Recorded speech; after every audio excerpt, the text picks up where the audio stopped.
ডিপোতে petrol octane রাখার জায়গা নেই, উপচে পড়ার মতো অবস্থা। বেসরকারি শোধনাগারে বিপুল পরিমাণ তেল থাকলেও কেন নিচ্ছে না সরকারি সংস্থা বাংলাদেশ পেট্রোলিয়াম কর্পোরেশন বিপিসি? সেই প্রশ্ন যখন সবার মনে, ঠিক তখনই বেরিয়ে আসলো থলের বিড়াল।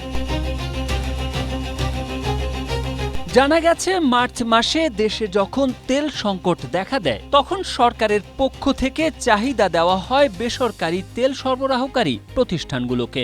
কিন্তু সরকারের চাহিদা অনুযায়ী তেল না দিয়ে উল্টো মজুত করে রাখে তারা। ফলে সরকারকে বাড়তি দামে আন্তর্জাতিক বাজার থেকে তেল কিনতে হয়। স্ট্রবেরি সুপার ডটেড ও ক্লাসিক ভ্যারিয়েন্টে সেন্সেশন জাগুক শিহরণ। তবে সম্প্রতি দেশে জ্বালানি তেলের মূল্য বৃদ্ধির পর বেসরকারি সরবরাহকারী প্রতিষ্ঠানগুলো মরিয়া হয়ে উঠেছে তেল দিতে।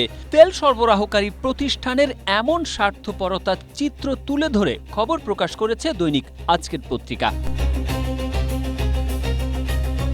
প্রতিবেদনে বলা হয়েছে, দেশের বেসরকারি শোধনাগারগুলোর মধ্যে অন্যতম সুপার পেট্রোকেমিক্যাল। অপরিশোধিত তেল আমদানি করে পরিশোধনের পর অকটেন ও পেট্রোলের চাহিদার বড় অংশ পূরণ করে তারা।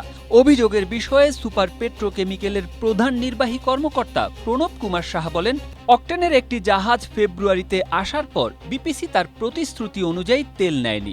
ফলে মার্চে বাধ্য হয়ে তেল সরবরাহ বন্ধ করে দেয় তারা। জানতে চাইলে জ্বালানি মন্ত্রণালয়ের যুগ্ম সচিব ও মুখপাত্র মনির হোসেন চৌধুরী দৈনিকটিকে বলেন, মার্চে বেসরকারি শোধনাগারের কাছ থেকে প্রয়োজনীয় সরবরাহ না পেয়ে সরকারকে আন্তর্জাতিক বাজার থেকে বেশি অর্থ খরচ করে তেল কিনতে হয়েছে। এপ্রিলে মূল্য বৃদ্ধির পর এখন পত্রপত্রিকায় এই ধরনের নিউজ আসছে বলে অভিযোগ তার।